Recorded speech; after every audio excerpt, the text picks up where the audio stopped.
저는 오늘 읽어드린 출애굽기 4장 10절에서 17절까지 말씀을 가지고 우리 안에 있는 장애물, 이와 같은 제목으로 하나님의 말씀을 증거하도록 하겠습니다. 제가 전주에서 목회할 때 이 여성교회라고 하는 이 조직이 굉장히 좀 힘이 들었습니다. 회장님을 중심으로 해서 이 단합도 안 되고 매일 분쟁과 다툼이 일어나서 어떻게 하면 이 조직을 좀 안정화시킬 수 있을까 기도하던 중에 회장을 바꿀 수 있는 시기가 돼서 이제 회장을 바꾸게 됩니다. 근데 사람들에게 추천을 받아보니까 추천을 하시는데 제가 보기에는 그분이 인품으로 보나 또 모든 면에서 보나 회장으로 참 적격이라는 생각을 해서 그분과 이제 이야기를 나누면서 함께 기도하기로 했습니다. 그분도 흔쾌히 본인이 회장을 감당할 수 있겠다라고 말씀을 하셨습니다. 그래서 갑자기 이분이 연락이 두절이 됐습니다. 한 일주일 동안 연락이 되지 않았습니다. 다른 분들은 이제 그 집에 댁에 보내서 연락을 취하려고 해서 연락이 되지 않았습니다. 그리고 한 열흘쯤 있다 그 남편이 오셔서 자신의 아내가 도저히 여성교회 회장을 할 수가 없다 이렇게 말씀을 하시길래 감당할 수 없는 직분을 안 하는 것이 낫다라고 해서 직분을 내려놓는 방향으로 결정을 했는데 먼저 이제 교회를 안 나오시겠다는 거예요. 제가 죄송하지만 그 이유를 여쭤봐도 되겠습니까? 라고 물어봤더니 이유는 말씀을 안 해주시더라고요. 이제 그 분이 교회를 떠나가고 이제 다른 분이 회장으로 세워지고 이런 과정이 있었습니다. 근데 얼마 뒤에 왜 그분이 교회를 떠나가고 회장을 못하게 된 이유에 대해서 알게 됐습니다.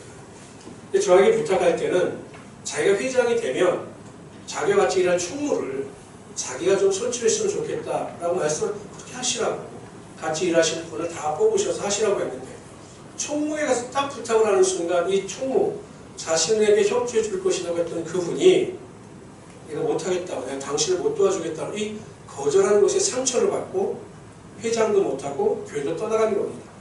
제 입장에 와서는 이해가 안 되죠. 아니 단지 그거를 거절한다고 해서 교회를 떠나갈 만한 이유가 되는가. 근데 나중에 알고 보니까 이분이 처음에 직장생활을 할 때 병원에서 간호사로 직장생활을 했는데 그 원장님이 이 집사님만을 예뻐하는 거죠. 그러다 보니 그 다른 직원들이 이분을 왕따를 시키고 무슨 부탁을 하거나 무슨 것을 의뢰하면 그냥 들어주질 않는 거예요. 무시하고. 그때 그 트라우마와 상처가 있어서 이분이 누군가에게 부탁을 했을 때 그분이 그것을 거절하면 그 20년 전의 상처와 트라우마가 생각이 나서 또 우울감에 빠지게 되고 모든 것을 못하는 지경에 이르게 되었다. 이렇게 이야기를 합니다. 참으로 안타까웠죠. 그래서 제가 우리 교회를 떠났지만 계속 연락도 하고 만나면서 이야기도 하고 있습니다. 근데 너무 이 우울증이 심하다 보니까 계속 정신과 치료도 받고 어려움도 당하고 했어요. 그런데 제가 교회를 개척하고 얼마 안 있다 충격적인 이야기를 해요. 자살하셨다는 거예요. 제가 그때 받은 충격이 너무 컸어요. 왜냐하면 그분이 정말 믿음 생활 잘하셨거든요. 남들에게 선도 행하고 또 뭐 봉사도 그렇고 성가대도 그렇고 정말 열심히 최선을 다해서 헌신하고 봉사하시던 분이었는데 그래서 제가 자살을 했다라고 하는 그 소식에 엄청 충격을 받았어요. 어디서부터 잘못됐을까? 어디서부터 잘못됐을까? 왜 그렇게 오랫동안 교회를 다녔는데 그 상처와 트라우마를 치유받지 못했을까? 그 원인이 무엇일까? 제가 한동안 그것 때문에 곰곰이 생각을 해보았습니다. 여러분, 이렇게 생각해보면 되는 거예요. 왜 하나님께서 우리에게 회개를 요구하시는 걸까? 죄를 회개하고 고백하고 거룩함을 받아야 된다고 말씀하시는 것일까? 그 이유는 간단합니다. 죄와 하나님의 거룩함은 함께할 수 없기 때문에 그래요. 우리 안에 죄가 있으면 그래서 회개하지 않냐면 하나님의 거룩함의 은혜가 절대로 임할 수가 없기 때문에 하나님은 철저하게 우리에게 회개를 요구하시고 회개를 이룬 자에게 하나님의 온전한 은혜와 능력이 나타나게 하여 주시는 것입니다. 마찬가지로 우리 안에 하나님의 은혜를 방해하는 장애물이 있으며 이분처럼 상처나 고통의 아픔으로부터 자유함을 얻지 못하면 하나님이 아무리 은혜를 주시고 하나님이 아무리 축복을 주셔도 그 은혜와 축복을 온전히 받아들이지 못하게 된다는 것입니다. 그래서 우리가 신앙생활을 잘하려면 우리 안에 있는 신앙을 방해하는 제거물을 철저하게 제거하고 난 뒤에 하나님 앞에 나갈 때 하나님께서 온전한 은혜와 능력을 허락하여 주시는 것입니다. 아멘. 그래서 저는 오늘 그렇다면 우리 신앙 안에서 우리가 제거해야 될 신앙을 방해하는 장애물이 무엇인가? 그것을 한번 살펴보도록 하죠. 첫 번째로 우리 안에 있는 낮은 자존감이라고 하는 장애물을 반드시 제거해야 합니다. 아멘. 여러분 오늘 본문에 나오는 모세는 하나님께서 그를 부르셨어요. 그런데 이 모세는 자기 부르심에 대한 부정적입니다. 이렇게 이야기를 합니다. 하나님, 제가 이 몰골이나 모든 환경을 봤을 때 이스라엘 백성들에게 나가서 내가 하나님께서 보내신 자다라고 이야기를 하면 그들이 과연 믿겠습니까? 이렇게 반문합니다. 맞죠? 저 같아도 믿지 않을 것 같아요. 그랬더니 하나님께서 뭐라고 말씀하시냐면 그럼 네가 가지고 있는 지팡이를 던져봐라. 던졌더니 이 지팡이가 뱀이 됩니다.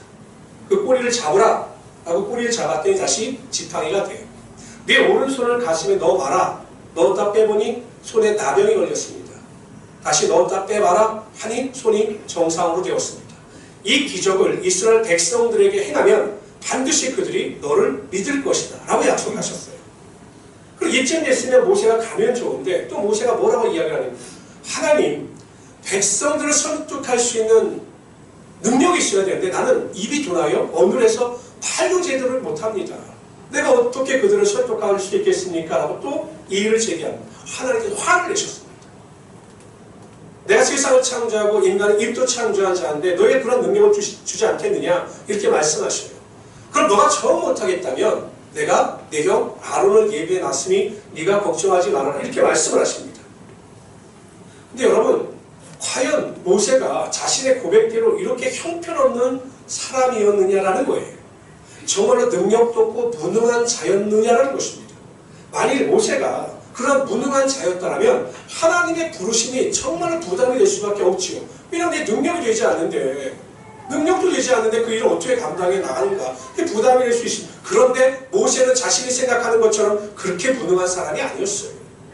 사도행전 7장에 보면 스데반이 산헤드린 공회에서 이스라엘 민족의 역사와 하나님의 구원하심과 유대인들의 죄에 대해서 막 설교를 합니다.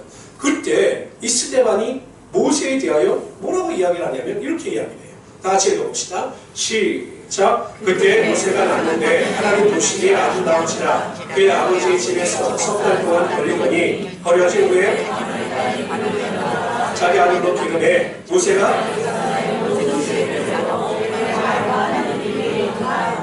모세가 모든 지혜를 배워 그의 말과 하는 행동들이 능했다라고 이야기합니다. 모세는 무능한 사람이 아니었어요. 여러분 왕궁에서 여러분 교육을 받았으니 그 능력이 얼마나 출중하겠습니까? 말하는 것이나 그런 지혜나 능력이 출중한 사람이었어요. 근데 모세가 그런 출중한 능력과 권능을 가지고 있음에도 불구하고 왜 하나님 앞에서 자신이 무능한 자라고 그렇게 고백하고 있는가? 이유는 한 가지. 40년 동안 광야 생활을 하면서 자신의 자존감이 완전히 낮아진 거예요. 자신은 무능한 사람이다. 능력이 없는 사람이다. 이렇게 완전히 자존감이 낮아진 것입니다. 자존감이란 자기를 사랑하고 자기를 존중할 줄 아는 것이 자존감이에요. 외부의 환경이나 조건에 상관없이 내 스스로 내 자신을 존중하고 나를 사랑할 줄 아는 것이 자존감입니다. 학자들 연구해 보니까 이 자존감은 어디에서 완성되어지는가 보면 이 어렸을 때부터 부모의 교육과 관심과 사랑 속에서 자존감이 형성되어진다라고 학자들은 이야기합니다. 그래서 이 자존감이 올바로 형성되어지지 않으면 그 인생에 큰 어려움이 생긴대요. 이 자존감이 온전하지 못하면. 첫째, 이게 감정 조절이 안 된다는 거예요. 자존감이 낮은 사람일수록 이 감정 조절이 안 돼요. 일명 분노를 조절할 수 있는 능력이 극히 약하다는 거예요. 이 자존감이 약합니다. 그래서 여러분 요즘 사람들이 왜 그렇게 교통사고가 나면 분노 조절이 안 되고 막 난리를 치냐면 사람들이 자존감이 낮다는 거예요. 자존감. 왜냐하면 이 가정 안에서 온전한 사랑을 받지 못하고 자라난 사람들이 많이 자존감이 낮아서 이 분노 조절이 잘 되지 않는다는 겁니다. 이 자존감이 낮으면 피해 의식에 빠져 산다는 거예요. 한번 여쭤봅시다. 새가 노래하는 겁니까? 새가 우는 겁니까? 잘 들어보세요. 새가 우는 거예요? 새가 노래하는 거예요? 여러분의 감정 기복에 따라 틀립니다. 슬프면 새가 우는 것 같고 기쁘면 새가 노래하는 것 같은 거죠. 어떤 분은 사람이 쳐다보면 자기가 관심을 보인다라고 이야기하는 반면에 어떤 사람은 자기를 쳐다보면 자기를 째려본다라고 이야기합니다. 어떤 사람은 자신이 인사를 받지 못하면 아, 저 사람이 바빠서 그런가 보다, 나를 못 받는가 보다 이렇게 생각하는 사람이 있는가 반면에 어떤 사람은 인사를 받지 못하면 저 사람이 나를 무시한다라고 생각을 합니다. 이 자존감이 낮은 사람들은 이 피해의식이 있다는 거예요. 그리고 자신에게 상처를 주거나 아픔을 준 사람을 절대 잊지 못합니다. 그래서 그 상처에서 헤어나지 못한다는 거예요. 부정적인 생활 태도를 가지고 있다고 합니다. 자존감이 낮으니까 항상 부정적이에요. 안 된다, 못한다, 알 수 없다, 해봤자 소용없다. 항상 부정적입니다. 이 부정적인 모습이 계속 삶 가운데 나타나니까 신앙도 부정적이 되는 거죠. 네 번째, 다른 사람에 대해서 굉장히 비판적입니다. 여러분, 우리가 이 세상을 살아가면서 다른 사람을 판단할 수 있어요. 다 판단합니다. 다 판단할 수 있어요. 그러나 이상스럽게 이 자존감이 낮게 되면 다른 사람을 판단하는 것에서 더 나아가 비판하고 정죄한다는 거예요. 이래서 그 사람은 문제다, 이래 문제다, 이게 자꾸 비판하고 정죄한다는 것입니다. 그래서 이 자존감이 낮게 되면 이 여러 가지 요소로 인하여 신앙이 방해받아요. 신앙이 변질되는 거죠. 온전한 하나님의 은혜가 임할 수가 없게 되는 것입니다. 은혜를 받은 것 같지만 그 사람의 변화가 없는 이유는 이 낮은 자존감으로 인하여 굴절된 삶의 의식이 신앙을 올바르게 자리 잡지 못하게 한다는 것입니다. 그래서 제가 보기엔 신앙생활에서 가장 중요한 것이 이 자존감을 회복하는 것이고, 부모들에게 있어 가장 중요한 교육이 자녀들에게 사랑한다는 말과 따뜻함을 통하여 아이들의 자존감을 높여주는 거예요. 여러분, 훈련이 필요합니다. 자존감을 여러분 높이기 위해서는 스스로 내 자신이 고백을 해야 돼요. 여러분, 아침마다요. 정말 난 정말 자존감이 낮다. 나는 내 자신에 대하여 나는 별거 자랑할 것이 없다라고 생각하는 분들은 매일 거울을 보고 입술로 고백하고 신앙이 굉장히 중요합니다. 나는 정말로 괜찮은 사람이다. 나는 거룩한 하나님의 자녀다. 하나님께서 나에게 무한한 은혜와 능력을 주셔서 나는 항상 잘할 수 있고 성공할 수 있다. 이것을 계속 외치고 그러한 은혜와 믿음 가운데 거하게 되면 하나님께서 나를 사랑하시는 그 은혜를 깨닫게 되고, 그러므로 스스로 자존감이 높아지게 된다는 것입니다. 아멘. 여러분, 항상 입술로 시인하십시오. 나는 맨날 왜 이 모양이지? 나는 하늘마다 왜 되지 않지? 왜 나는 우리 가족은 이 모양이지? 이런 말 하지 마시고 항상 우리 가족은 잘 될 거다, 나는 잘 될 거다, 나는 괜찮은 사람이다, 나는 하나님의 거룩한 자리다, 이것을 계속 입술로 고백하고 시인하게 되면 하나님께서 은혜를 주셔서 내가 나를 사랑하게 되고 내가 나를 존중하는 하나님의 은혜가 반드시 우리의 삶 가운데 임하게 된다는 것입니다. 아멘. 뿐만 아니라 나에게 상처를 준 사람이 있으면 그 사람을 용서할 수 있도록 노력해야 하는 것입니다. 여기에 정말 기도가 필요합니다. 나에게 상처를 준 사람이 있으면 그 사람에게 긍휼과 자비를 베풀기 위해서는 하나님께 그 긍휼한 마음을 가질 수 있도록 기도하는 것이 정말 중요합니다. 제가 지난주에 어떤 분과 이렇게 식사를 하는데 그분이 저에게 그런 이야기를 하시더라고요. 목사님, 정말 제가 그렇게 좋아하지 않는 사람이 있었는데, 그냥 관계가 어려운 사람이 있었는데 기도하는 중에 하나님께서 제 마음에 감동을 주셔서 그의 관계를 회복하고 전화하라는 마음을 주셔서 전화하고 이야기를 했더니 마음이 정말로 편해졌습니다. 이렇게 이야기를 하는 것을 듣고 제가 큰 감동을 받았습니다. 상처를 치료하는 방법은 처벌이나 정죄가 아니에요. 우리가 받은 상처, 우리가 받은 아픔을 치료하는 방법은 나에게 상처를 준 사람을 징계하거나 처벌하는 것이 아니라 그 사람을 용서하고 그 사람에게 관용을 베풀 때 하나님께서 우리 안에 치료의 능력이 반드시 나타나게 하여 주시는 거죠. 아멘. 모든 성도님들은 힘들더라도 기도하셔서 나에게 상처를 주고 아픔을 주고 고통을 주는 자에 대한 관용과 용서를 통하여 하나님께 큰 영광을 돌리며 살아가시는 하나님의 귀한 성도들이 되시기를 주님의 이름으로 축원합니다. 아멘. 두 번째로요, 우리가 제거해야 할 장애물은 비교의식입니다. 제가 신문을 보다가 재미있는 글을 발견했습니다.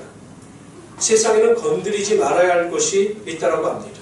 첫째는 잠자는 사자의 호통을 건드리지 말아야 된다는 거예요. 두 번째, 입 벌린 악어의 이빨도 건들지 말라는 거예요. 세 번째는 아버지의 퇴직금을 절대로 건들지 말라는 거예요. 아버지의 퇴직금 절대 건들지 말라. 이게 건들지 말아야 될 세 가지인데 그 중에 한 가지가 추가되어지는데 그것은 동창에 갔다 온 아내의 신기를 건들지 말라는 거예요. 동창에 갔다 온 아내의 신기를 건들지 말라. 이유는 즉 이렇습니다. 오랜만에 모여 친구들이 사는 이야기를 듣고 나면 여성들은 많은 생각을 하게 된다는 거예요. 지금까지 내 가정에, 내 자녀에, 내 남편에 만족하면서 살아왔는데 다른 동창들의 이야기를 들으면 들릴수록 마음에서 우라가 치민다는 거죠. 누가 대형 평수의 아파트를 사서 이사를 했다고 하면 갑자기 내 집이 초라하게 느껴지는 겁니다. 내 남편이 정말 괜찮은 사람이다, 훌륭한 사람이다 라고 생각을 했는데 친구의 남편이 진급을 하고 자비 가운데 가정에 잘한다고 이야기를 들으면 내 남편이 초라하게 보이기 시작한다는 거예요. 내 자녀가 훌륭하고 아름다운 자녀라고 생각을 했는데 동창들이 자신의 자녀가 좋은 대학교에 입학을 하고 대기업에 취직을 했다라고 하는 이야기를 들으면 내 자녀가 초라하게 보이기 시작한다는 겁니다. 그래서 동창회에 갔다 오면 남편도 자녀도 꼴도 보기 싫어진다는 거죠. 그래서 동창회에 갔다 온 아내와 어머니의 심기를 건들지 말라는 거예요. 여러분, 우리가 사회생활을 하면서 비교를 안 할 수는 없죠. 당연히 비교하지요. 어떻게 비교를 안 합니까? 인간에게는 이성이 있는데. 그러나 그 비교함으로 인해서 내 인생이 불행하다고 느끼는 어리석음을 범하지 말라는 거예요. 비교할 수 있어요. 저 집은 잘 사네. 저 집은 남편이 돈도 잘 버네. 저 집은 좋은 차를 가지고 다니네. 저 집은 자녀들도 공부도 잘하네. 그래서 행복하겠네. 이 정도에서 끝나야 된다는 거예요. 나는 나대로의 행복이 있고 나는 나대로의 즐거움이 있다는 것을 인정하고 그것에 만족하며 살아가는 것이 지혜로운 성도이고 하나님께서 그러한 자들에게 하나님의 더 큰 은혜와 능력을 허락하여 주시는 거죠. 아멘. 예수님께서 부활하신 다음에 제자들에게 나타나셨어요. 그 제자들에게 조반을 준비하신 다음에 베드로에게 3번을 물으셔요. 베드로야, 네가 나를 사랑하느냐? 3번을 물으셔요. 그랬더니 베드로가 대답을 하죠. 예수님, 내가 예수님을 사랑하는 줄 예수님이 아시지 않습니까? 예수님께서 그 말씀을 들으신 뒤에 베드로에게 이렇게 말씀하셔요. 내가 진실로 진실로 내게 이르노니 내가 젊어서는 스스로 띠뛰고 원하는 곳으로 다녔거니와 늙어서는 내 팔을 벌리리니 남이 내게 띠뛰고 원하지 않는 곳으로 너를 데려가리라. 이 말은 베드로가 팔 벌려 십자가에 순교할 것을 예수님께서 예언하신 거예요. 원하지 않는 곳으로 너를 끌고 오고 너를 띠뛰우며 너를 팔을 벌릴 것이다. 그렇게 말을 들었으면 여러분 베드로가 거기에 끝났으면 너무나 좋지 않겠습니까? 근데 이 베드로는 입이 금질금질이라는 사람이 이렇게 주변을 돌아보다 사도 요한을 발견하죠. 그리고 사도 요한을 발견하고 난 뒤에 그렇게 이야기를 하는 겁니다. 예수님, 저는 그렇게 순교를 한다고 하는데 쟤는 어떻게 되는 겁니까? 사도 요한은 어떻게 되는 겁니까? 라고 물었습니다. 그랬더니 예수님께서 이렇게 말씀하셔요. 내가 올 때까지 그를 머물게 하고자 할지라도, 즉 내가 다시 재림한 때까지 사도 요한은 순교를 당하지 않고 살아있는다 할지라도 네가 무슨 상관이냐 이렇게 말씀하셔요. 너는 순교를 당하고 사도 요한은 살아있는다 할지라도 그게 너와 무슨 상관이 있느냐. 너는 내 사명에 충실하고 네 할 일에 대하여 최선을 다하라. 이렇게 예수님께서 말씀하신 거죠. 여러분, 나는 나예요. 나는 나예요. 다른 사람과 나를 비교할 필요가 없는 것입니다. 나는 하나님께서 나에게 정해주신 인생의 길을 감사하면서 걸어가면 되는 것입니다. 기차는 선로를 달릴 때 안전한 것이고 자동차는 도로를 달릴 때 안전하듯이 우리는 하나님께서 인도하시는 그 인생을 걸어갈 때 안전하고 그 안에서 참된 행복을 누릴 수 있어야 하는 것입니다. 자꾸 내 인생의 길을 걸어가면서 앞뒤 좌우를 살피고 뒤를 돌아보면 결국 사고밖에 더 나겠습니까? 나에게 주신 그대로 감사하고 그 안에서 행복을 추구하며 나갈 때 하나님께서 우리에게 하루하루를 살아가더라도 참된 기쁨과 만족을 허락하여 주시는 것이고 어떤 환경 가운데 있다 할지라도 원망과 불평이 아니라 감사함으로 우리의 인생을 천국으로 만들며 살아갈 수 있게 하여 주시는 거죠. 저는 우리 모든 성도님들이 절대로 남과 비교하지 마십시오. 나에게 주신 그대로 현재의 삶에 만족하시고 나에게 주신 모든 조건 가운데 하나님께 영광을 돌릴 때 하나님께서 더 큰 은혜와 능력으로 여러분 삶 가운데 반드시 채워주실 것입니다. 아멘. 세 번째로요. 제거해야 될 세 번째 장애물은 탐심입니다. 하나님이 가장 싫어하시는 것이 우상숭배예요. 우상숭배. 그런데 성경에 보면 탐심이 우상숭배다라고 말씀하셨습니다. 이 시대를 살아가고 있는 우리에게 있어서 가장 큰 문제는 탐심이에요. 탐심. 아람 장군 나아만이 나병에 걸립니다. 고칠 수가 없었습니다. 그런데 이스라엘과 전쟁을 할 때 잡아온 여종이 하는 말이 나의 조국 이스라엘에 가면 엘리사라고 하는 선지자가 있는데 그 앞에 나가면 우리 주인의 병이 나음을 입을 것이다. 이렇게 이야기를 하는 거죠. 그 말을 믿고 나만 장군이 나가서 엘리사에게 명령에 순종합니다. 요단강에 가서 7번 몸을 닦았더니 하나님께서 그 나병을 깨끗하게 치료하여 주셨습니다.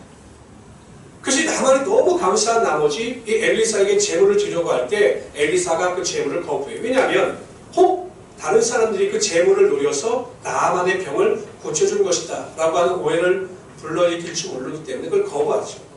근데 그 옆에 있던 종 게하시는 이해가 되지 않았어요. 왜냐하면 당연히 받는 것이 당연하다고 생각했기 때문에. 그래서 나만이 떠나가니까 이 게하시가 주인의 눈치를 살핀 다음에 불이 나게 이 나만 장군의 일행을 쫓아갑니다. 그리고 뭐라고 이야기하냐면 우리 주인이 저를 보냈는데 지금 에브라임 산지에서 선지자 2명, 사도 2명이 내려왔는데 산지에서 그 제자 중에 2명이 내려왔는데 그들을 위해서 필요한 것이니 은 1달란트와 옷 2벌나 달라고 우리 주인이 저에게 시켰습니다. 이렇게 이야기를 하는 거예요. 나만 입장에서 보면 너무 괜찮죠. 그래서 은 1달란트가 아니라 2달란트를 주고 옷 2벌을 주어서 게하시를 보냅니다. 게하시는 노래를 부르며 콧노래를 부르며 돌아왔습니다. 아무도 모르겠지. 그러나 하나님께서 엘리사를 통해서 보게 하셨습니다. 결국 어떻게 됩니까? 탐심으로 인하여 게하시가 나병에 걸리는 불행을 맞이하고 말았습니다. 조그만 탐심이 그러한 큰 불행을 불러일으켰던 거죠. 탐심이 우리의 삶에 얼마나 부익한 것을 보여주는 짧은 이야기가 하나 있습니다. 남편감을 파는 백화점이 있었습니다. 있으면 좋겠죠. 여성분들은 남편감을 파는 백화점이 있었습니다. 거기 가면 자신이 원하는 대로 남편감을 살 수가 있었습니다. 5층 건물이었는데 1층에 딱 가보니까 직업이 괜찮고 아이를 잘 돌봐주는 남편들이 지내려져 있었습니다. 그러나 이 두 여인은 만족하지 못했습니다. 야, 1층이 이 정도면 2층에 가면 얼마나 좋은 남편감들이 있겠는가. 2층에 올라갔더니 그들의 기대만큼 2층에는 직장도 좋고 아이들도 잘 돌봐주고 거기다 저처럼 잘생긴 남자들이 이렇게 진열이 되어 있었어요. 여러분 어떻겠습니까? 거기서 만족하시겠습니까? 또 올라가시겠습니까? 아침에 여쭤봤더니 또 올라갑니다. 3층으로 올라갔어요. 3층으로 올라갔더니 거기에는 직장도 좋고 아이도 잘 돌봐주고 잘 생겼을 뿐만 아니라 가정일까지 잘 도와주는 남편들이 진열되어져 있었습니다. 어떻게 또 올라가 볼까요? 또 올라갑니다.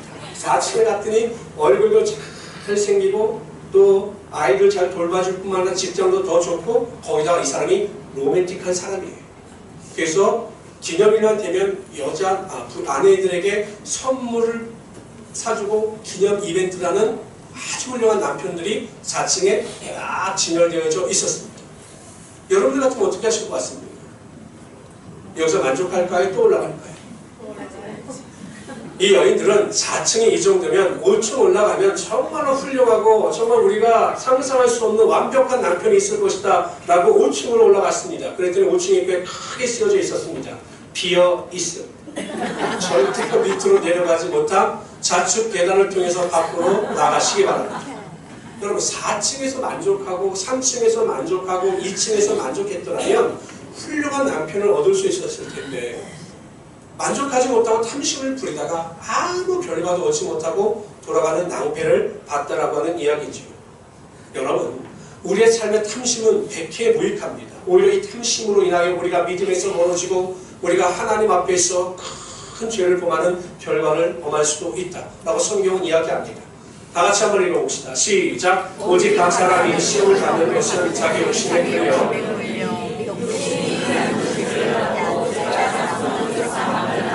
욕심이 탐심이에요. 탐심이 잉태한 즉 죄를 낳고 죄가 장손한 즉 사망을 낳느니라. 사람들이 처음부터 믿음에서 멀어져서 사망을 하는 게 아니에요. 죄를 짓는 게 아닙니다. 가장 먼저 거치는 단계가 탐심이에요. 탐심의 단계를 거쳐 죄의 자리로 나가고 이 죄의 자리에서 멀어지지 않게 되면 결국 사망을 거두게 된다는 것이죠. 저는 우리 모든 성도님들이 이 탐심이 아니라 하루하루 삶 가운데 자신에게 주어진 모든 일을 자족하고 만족하면서 살아가는 자들이 되시기를 바랍니다. 성경은 이렇게 말씀하십니다. 다 같이 읽어봅시다. 시작. 그러나 자족하는 마음이 있으면 경건은 큰 이익이 되느니라. 자족할 때 우리의 경건 생활에 유익이 된다는 것입니다. 그런데 더 놀라고 감사한 사실은 하나님은 자족하고 만족하는 자들에게 하나님의 놀라운 권세와 능력이 반드시 나타나게 하여 주시겠다라고 약속을 하셨습니다. 히브리서에 보면 이렇게 말씀하십니다. 읽어봅시다. 시작. 돈을 사랑하지 말고 그같이 말씀하시기를 내가 결코 보십시오. 만족하는 자에게 너희를 떠나지 아니하고 버리지 아니하리라. 이렇게 약속을 하셨습니다. 뿐만 아니라 6절 읽어봅시다. 시작. 그러므로 우리가 담대히 하나님의 주님이라는 분이시니 영에서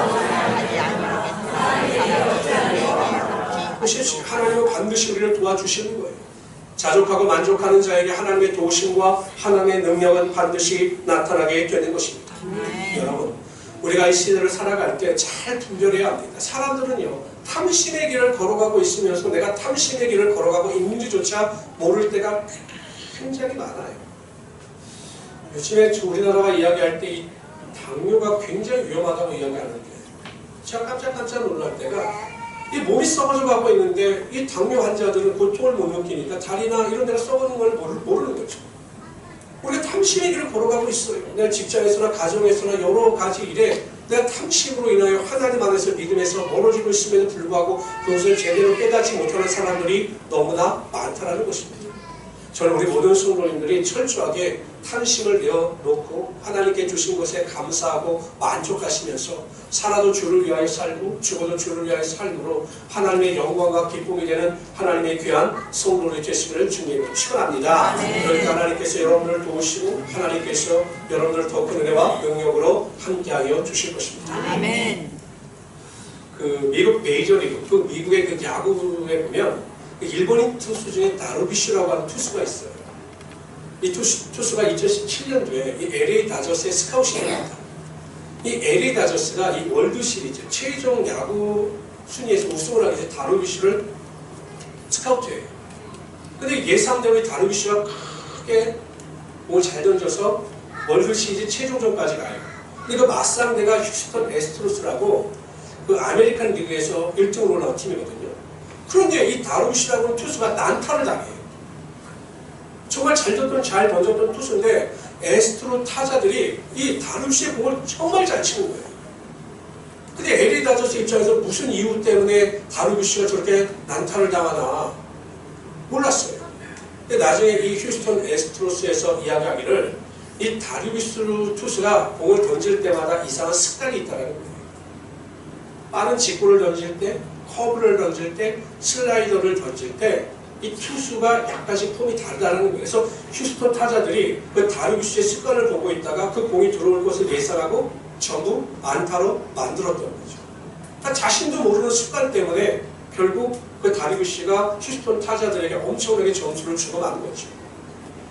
여러분 마찬가지예요. 우리가 알지 못하는 우리의 신앙에 장애물이 있을 수가 있습니다. 이것 때문에 우리가 하나님 앞에 온전히 나가지 못하고 하나님의 은혜와 능력을 체험하지 못할 때가 정말로 많아요.